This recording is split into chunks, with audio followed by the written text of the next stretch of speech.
focused on fall camp, using those 5 weeks to prepare for the best season that we can have, for us to learn this defense, to get more reps in this defense. And right now, people can say what they want, and we'll know that it doesn't have any bearing on our season. We're still gonna have to play the games on Saturday.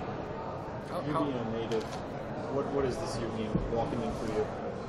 I mean, for me, just as a native Nebraskan, this it's been a dream come true to be able to play here, to wear the N on my helmet. It's all you can ask for as a Nebraska kid. And for me, you're going into your senior year. You don't know what the future holds as far as football.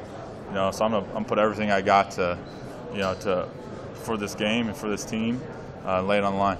You played a big role 2 years ago. Obviously, battled through some stuff last year. What does this year mean to you, and what role do you think you can fill this year, and what's the biggest thing you want to do stepping up after a tough year last year? Yeah, I just want to be a leader of this defense. I want to lead with how I come to work each day, lead by example.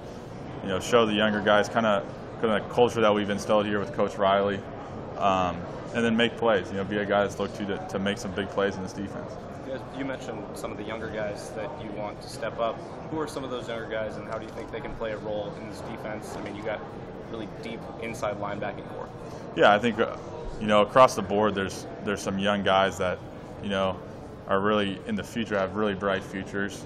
For us as linebackers, we got guys like Mo Berry, Avery Roberts. The freshmen we brought in are all outstanding to work with. And the thing that's been nice is upperclassmen is they're eager to learn. They're asking questions. They're wanting to spend extra time in the meeting rooms. And when you have that desire, and you have that desire early, it means that you're going to be successful in the long term. On the inside, do you get a mix of Diaco and Bray, or do you work with one of them more than the other? Yeah, so they both it's like having two teachers in the room. So they kind of feed off each other, which is nice. One will input in. Coach Bray usually sometimes runs a lot of the film work, so when we're breaking down film, he'll be up there leading us through that. Coach Diaco installs a lot, but really they're interchangeable. They both do both those roles, so it's fun to learn from both of them. Chris Williams was over there.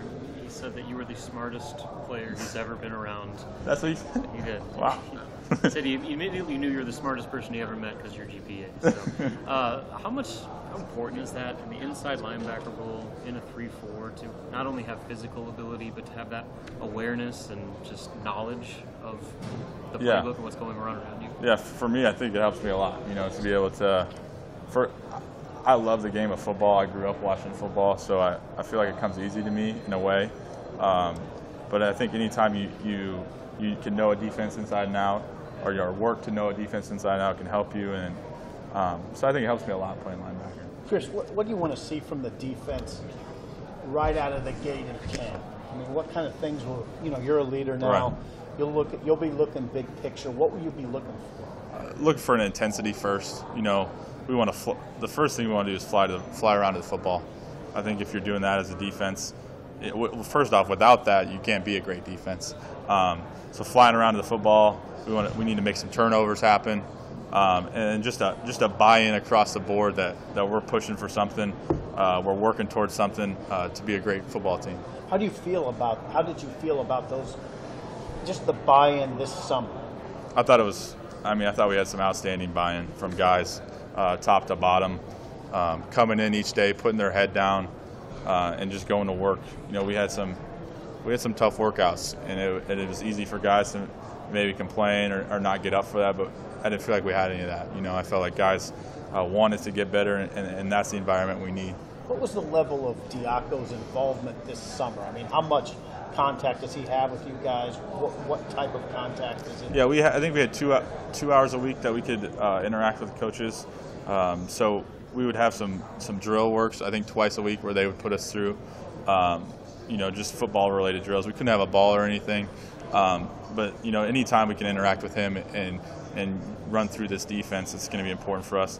And then we also spend, I think, once a week in the meeting room, on the whiteboard, on the film, breaking down some stuff from the spring.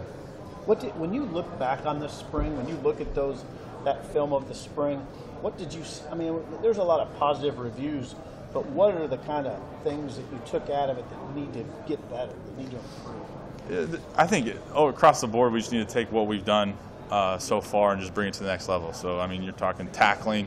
We know we need to become better tacklers. That's something that you can really never stop improving at. Getting comfortable in the defense. We can't have any breakdowns or mental errors and stuff like that. And all that comes through repetition and using the 5 weeks of fall camp for that. One of the talking points lately has been, what do you do now with Joshua Kalu moving back to corner, keeping the safety? I guess, what are your thoughts on that, and would whatever it ends up being, would that affect what you guys do at linebacker? No, I think the great thing about it is Josh is a good enough football player that he can play both.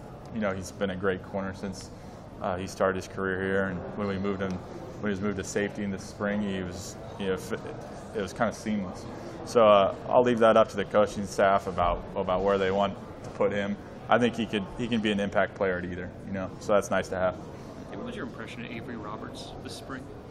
I mean, for a kid that skipped his senior, the second half of his senior year of high school, so I've been here now for 4 years, and you see freshmen that I brought in, just the maturity level that he had, the want to be a great football player. It's encouraging to see. It's fun to see. I think he has a really bright future in front of him.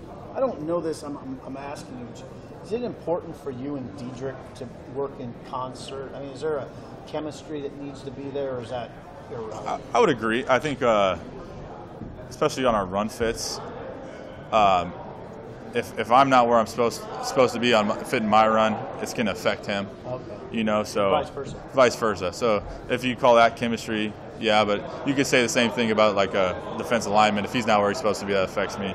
But I think for us to be a great defense and to play well, we need to have a high level of play out of both inside linebacker positions. When you say that, when you guys are playing at a high level, what's happening? You'll see us flying around, impacting the game as far as stopping runs. I think we'll play a big part of that. And if our pass coverage is good, we're dropping into coverage well, and so we can affect the game like that. Could you maybe just reflect on the last 2 Julys? Obviously terrible occurrences with Sam and with Coach Elliott this year. Like, how do you guys come together in those moments? Have they been similar last year and this year, I guess? I mean, back-to-back Julys, it was 2 tragic, 2 deaths within our program.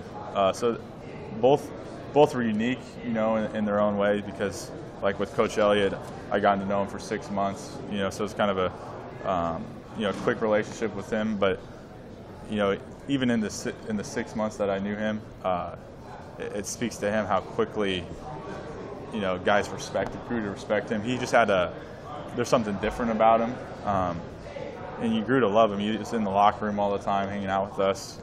So it was this past July was was really hard to go through that, and then with Sam dying, obviously, you can't say enough good things about the guy he was, the impact he had on all of us.